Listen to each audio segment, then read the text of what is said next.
Again and again, the Lord has instructed that our people are to take their families away from the cities into the country, where they can raise their own provision, for in the future, the problem of buying and selling will be a very serious one.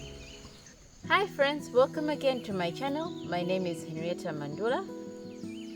Today we'll be talking about country living. Today I'll focus on the journey. How did we get here? And what has the Lord done for us? It was not God's plan that people should be crowded into cities, huddled together in terraces and tenantries. The Lord desires His people to move into the country where they can settle on the land and raise their own fruits and vegetables, and where their children can be brought in direct contact with the works of God in nature. Take your families away from the cities is my message. So this is one of the few quotations that I read with my husband.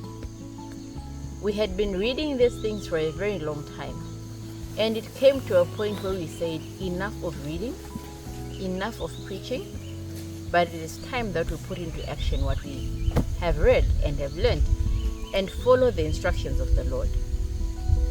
So we first bought our first land in 2014.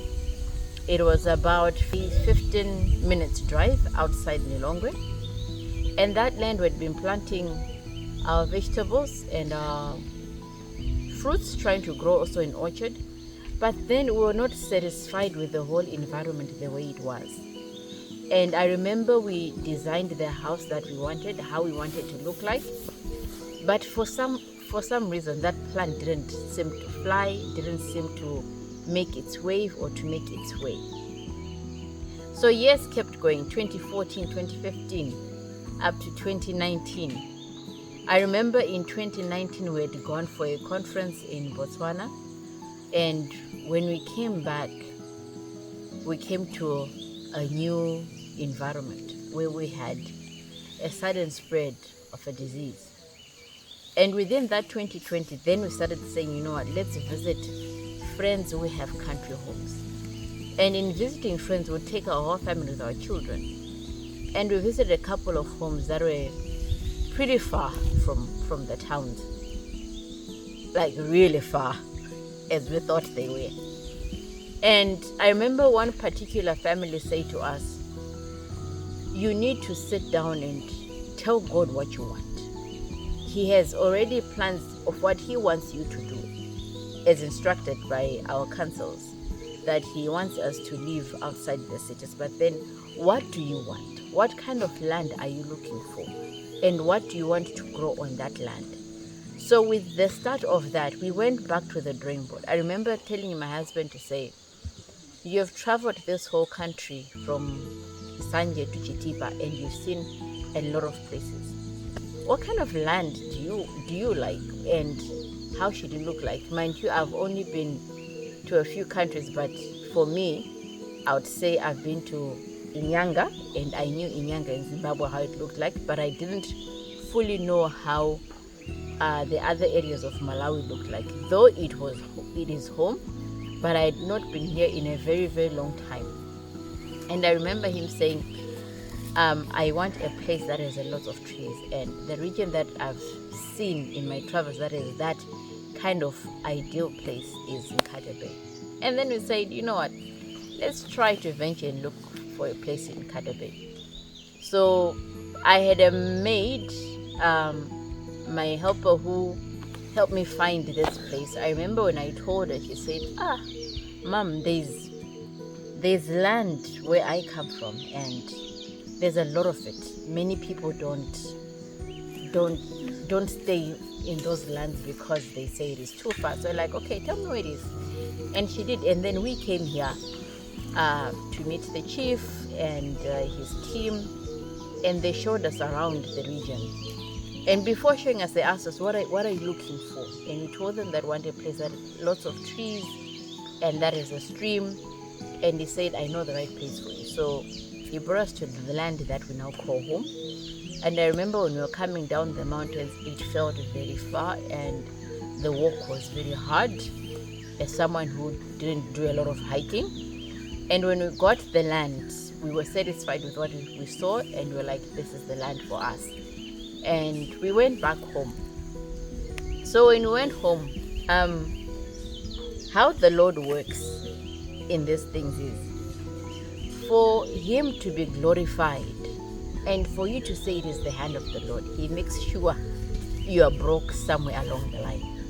So we didn't have any money, and the economy already at that time was still not good. There was already fuel crisis, and fuel was also increasing in terms of cost. And then we said, fine, how will we be going to this place to develop the land? So I remembered a quotation where the Lord instructed us as we were reading the book Country Living to say, spread every plan before God with fasting and with the humbling of the soul before the Lord, and commit thy way unto the Lord. The sure promise is He will direct thy paths. And that quote kept us going to say, let's pray. And I remember when we prayed, after a few days, my husband said, oh, somebody has called me. They have a project that they need me to go supervise in Muzuz, and they'll provide the transport for me to be going. Actually, he's already sent in money. I'm like, wow, that's the opening of the Lord. So he would come here. I think within the month of June, he came twice. And when he came, he says, I'm going to look for bricks and how the bricks will be, who will do them for us, look for cement, and then start digging foundation. And we didn't have any money for those things. So when he came, then 2 days later he called. He goes, Henny, somebody has given me a small job that I need to sign off certificates. So we now have money for us to secure the bricks. And the bricks that we got, the owner had kept his oven for over 5 years, and he was not selling it, and he didn't want to sell it to anybody. And people had tried him over the years. But when we went, we told my husband, no, you can get the bricks and you pay me as you get the money. And we're amazed at the providence of the Lord's doing. And we needed cement as well to be coming to the place. And he met the owner of a shop that sells cement, and the guy told him to say, if you're going to be taking 10 bags at a time, I'll give you free transport. And we're like, wow. And then he told him that, but I don't have the money right now to buy. And he said, no, it's okay. You can get. When you're good and ready to pay, that'll be fine. But as long as you're taking more than 10 bags, I'll deliver for free. So we literally saw God's moving on everything that we did. And we saw how people were willing to help us. I remember one time when my husband came with one of our brothers in Christ. They came together, and they had carried pots, blankets, and a few things to say, we'll camp, we'll go sleep at the site, and we'll do our things from there. And then some of the people around the area were like, no, we wouldn't allow you to sleep in the bush on your own. We can give you one of the houses as an accommodation that was close by. So that's how the project of the house started moving. So as we were doing these things, it was in the hope that by September we would be finished, just having a shell. Mind you, we're building at a time where there's a crisis in the world, and you're hearing there'll be lockdowns, and we are saying we don't want to experience lockdown while we're here. We'd rather move somewhere quiet, that when things begin to happen, whatever happens, it is not really affecting us that much. So we built the house in a short space of time, but that was God's doing. And one point when we were at roof level, we needed iron sheets, but we didn't also have money. So we went again to pray. And when we prayed, the Lord did a marvelous work at that particular time, that somebody was found who wanted something done for them. And when that thing was done for them, the money was just enough for the iron sheets after removing the tithes and the offering. And we were amazed at how the Lord had done this for us, considering that we already had another land. But that land seemed not to be moving at the pace that we'd hoped for, seemed not to be thriving. But this one, all of a sudden, everything is just going in place and happening. And one of the 2 occasions that I've been here, during the process of the building, we started planting the vegetables because we're hoping that in September would move. And mind you, when we're doing these things, no one knew. we read the quotation that said, let men of sound judgment be appointed, not to publish abroad the intentions, but search for properties in the rural districts in easy access to the city. So the fact that the council had instructed that we should not publish or say anything, we chose to take that route because, this message is not something that is so that people would fly and say, wow, you're doing this, do it. But we felt that it's better that we just keep quiet, that we do our things quietly, and then we hope and we wait on the Lord to open the way. So everything was done as quietly as much as possible, but with lots of prayer. And when we thought that we were ready to move, that's when we said we'll share the news. And I remember my husband got sick, and we thought it was flu and malaria, but we later realized that it was the disease of the pandemic.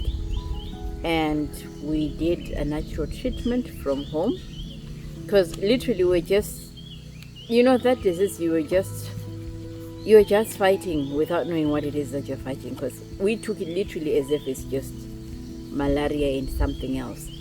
And we only got to know what it was months later when we went to see our family doctor to say, okay, his body is not picking up, he's recovered, but something is just not right. So he then asked what happened to him. So it was, no, he just started with a headache and he felt like it's flu, and we thought it was malaria. And the doctor was like, no, that wasn't malaria, that was COVID, because I also had it as your doctor. We're like, oh, okay, interesting. And after that, so with him being sick, part of the plans of moving were to stop the works because he was not well, and also rain as well started because the stay went all the way to December. So at December time, this side there's a lot of rain, and every work was put on hold. So when it was put on hold, we waited until we could get back to January. And in January, works were moving here and there, but based on rain, some days work would happen, other days work would not happen.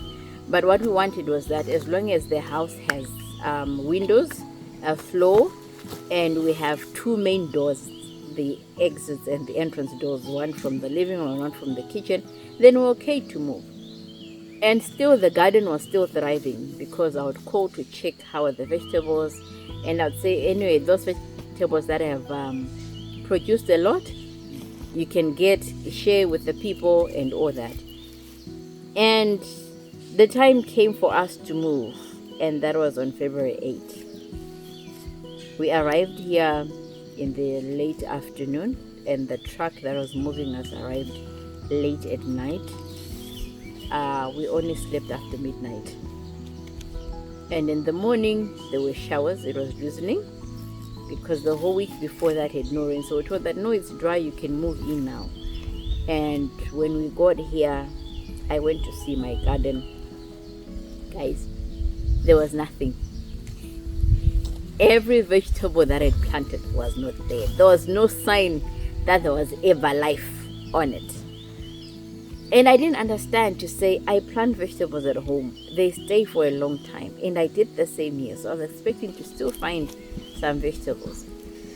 I remember our neighbor would give us cucumbers, and with heavy rains we ate a lot of cucumbers. Those were the only vegetables available for us. We ate cucumbers, and I understood those children of Israel who then cried for those to go back to Egypt for their cucumbers and their garlics. I couldn't stand cucumber because it became more like the excessive thing that we're eating. But still, we had a different experience. One thing I would say is, don't move when it's raining. You will not like the experience. The rain was heavy. The rain was a shock to our system. And we didn't even have a water system at home, so would go fetch water to the next borehole, which is about 600 meters away from our house. And my children would do that with the help. We got a helper immediately when we moved here, because that's one of the counsels that I got from one of my friends who said, Henny, whatever happens, make sure you have a helper, because the countryside, work can be overwhelming, because I was like, no, I'll do it myself. Says, no, don't. And I understood later on to say, yeah, because there'll come to days where you're just working, and around 12 you realize you haven't eaten breakfast. You're like, okay, I think we've worked too much. We need to do other things. So when there is heavy rain, it means no one is going to fetch water. And I remember one night the rain started pouring, and my kids around 2 a.m. were like, Mom, wake up, we need to go fetch water. So we went outside with every bucket that we could have to fetch water, because in the morning it meant no one was coming because of the rains, and at the same time there was a funeral in the village. It meant the help was also not coming because it's a funeral and we need water. It was so exhausting for me, because I was like, I've done a drastic change to my system, to my body, to the kids, to the life. And I remember when we fetched the water, I looked at them and I was like, like that widow who asked for help from Elisha, and Elisha told her to fill all the jars with oil. I think this is our story, that we filled all the jars with water. Remember the goodness of the Lord upon you. So one thing that we also experience with these little insects, because I've come to a natural environment, my kids got bitten a lot by little things, and they looked as if they have chicken pox. And at that time we agreed we're not traveling. At least when we travel, people start feeling sorry for us to say, this is what they've done to the children, they have insect bites, whatnot, look at them. So we stayed at home until everyone's skin had cleared off. That's when we were able to do moving. And I remember we started getting to find how to repel insects, and we ended up getting repellents for insects. Country living in Malawi has been different, or is different from other countries. I don't know how others are doing it, but many of the examples we see are the first world, Europe and America country livers, who buy property that already has things there. But here you have to create the thing yourself. You have to buy the land, and many times you are finding virgin land. And virgin land, it means you open the road for yourself. And virgin land means you find people to come help you yourself. Whereas our friends are finding property, because even when you read the testimonies, it will tell you find property. But then you're here, you can't find property. You have to create the property for yourself. So many times virgin land has a lot of insects, because it's untouched, it's untamed, it's just pure land. And you find that with lots of scorpions, centipedes, and we then called a guy to come fumigate the whole outside. We had lots of snakes as well, and thank God many of them we never met. Although I think after a year or two of staying here, we had an incident of a snake entering the house twice. And I believe the Lord allowed that, because if it had happened at the beginning of our journey, I think I'd have gone back to say, Lord, this ain't for me. But the Lord allowed us to have this experience later on. Oh, the first time the snake entered the house, I remember calling my husband. He was in Mzuzu, because I tell him there's a snake in the house and I'm running outside, and everyone's looking at me and say, okay, Mom, what are you doing? I'm like, the snake. And after the quiet fine, I called him. Then what is he supposed to do? He's very far away from home. So the second incident, we never called.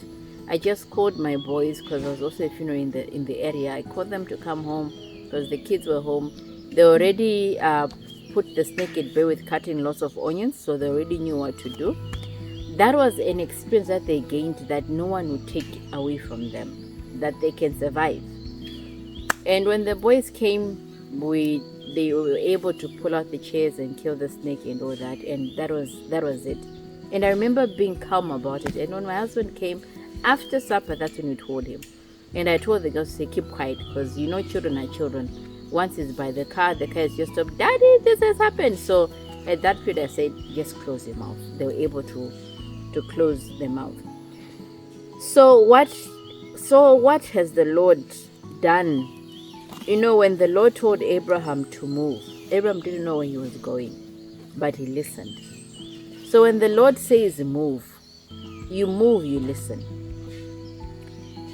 So after staying here for a while, we started planting more for vegetables, and it is not easy. I will not say it's been the easiest journey of all. No, it's been the hardest. It's a journey of patience. It's a journey of understanding the soil. It's a journey of learning everything from scratch. Would plant vegetables, all variety that I could get. And then you'd find that they were eaten a lot with insects. We wanted organic vegetables all the way.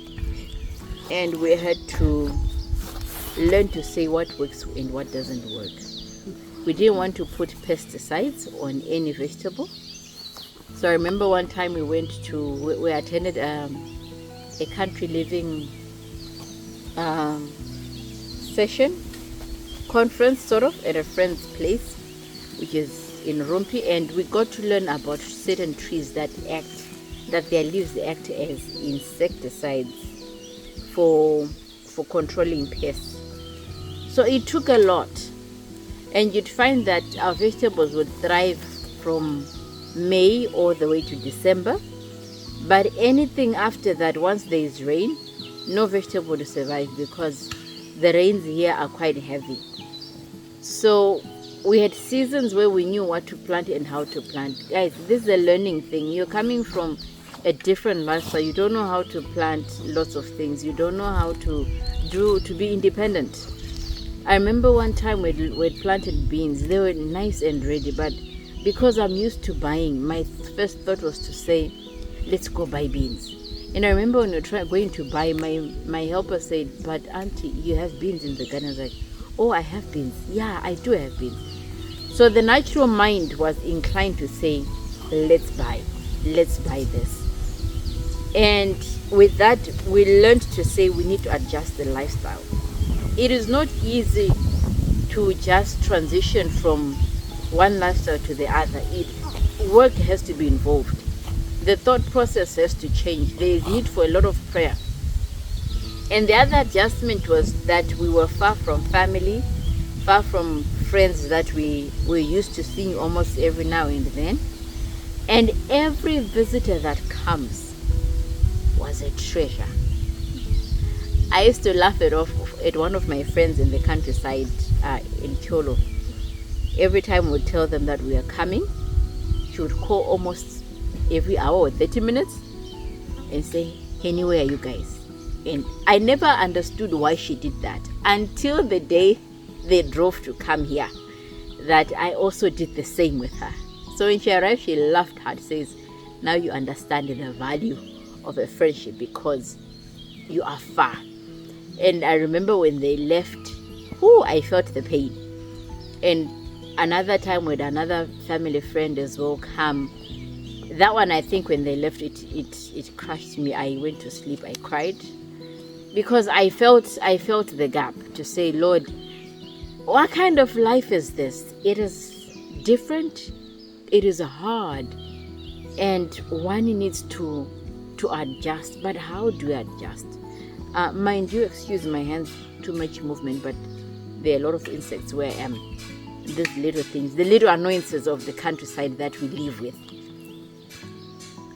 So the adjusting then helped us to be able to manage ourselves, manage our expectations, and every person that comes is a blessing. Everything that we receive here is a blessing. Every plant that we plant and we produce and we're able to eat is a blessing. The soil this side, for maize, it takes long because it's more rocky, so maize struggles. The soil this side for bananas, I know people plan to say, no, when we move, we plant lots of bananas so that we have a bounty harvest. I received a banana plant from my friend when we were at the first land. Within 6 months, we're eating bananas. I took the same plant to come plant this side. It took me almost 2 years for me to start having bananas. Why? The weather is different. The soil type is different. Everything that goes about it was just different. I did the same thing that I did with the first plant. Dig a hole, put in leaves and every rotting matter and organic manure and put the banana shooting. The banana took time for us to start having our own banana. So environments also play a role, that as you move, you need to study the environment that you're going into. You need to study the soil. How has the experience been? Well, just like the 10 virgins, the 5 foolish arena of oil, the 5 wise head oil. No one can take away this experience from me or from us or from anyone who's been in the countryside. Whether they are doing things the right way, whether they are doing things the wrong way, whichever way they are doing things. But the experience that is gained can never be matched to one who does not have the experience. What else? The change helps you to toughen up because you have no choice. The environment needs you to be tough.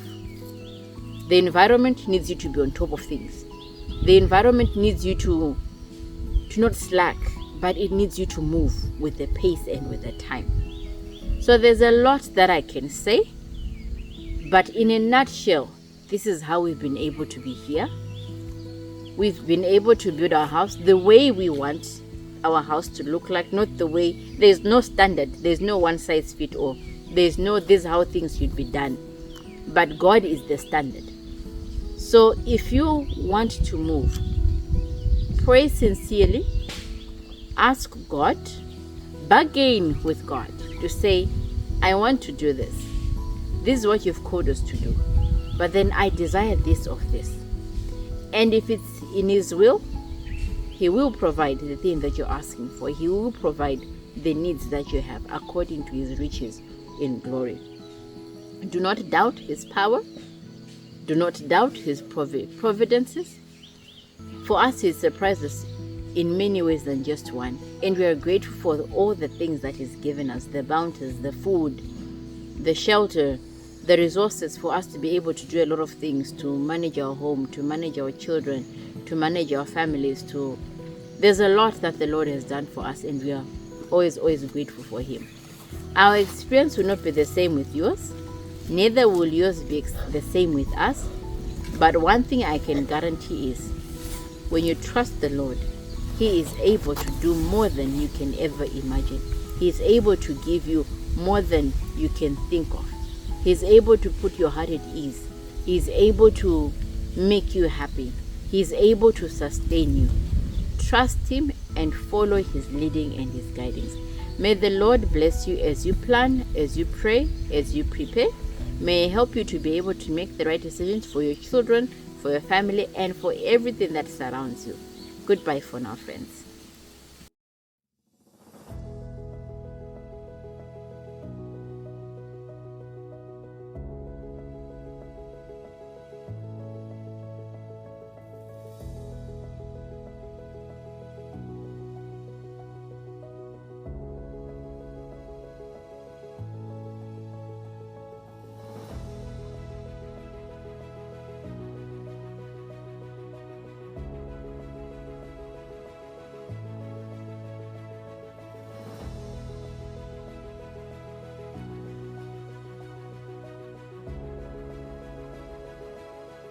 That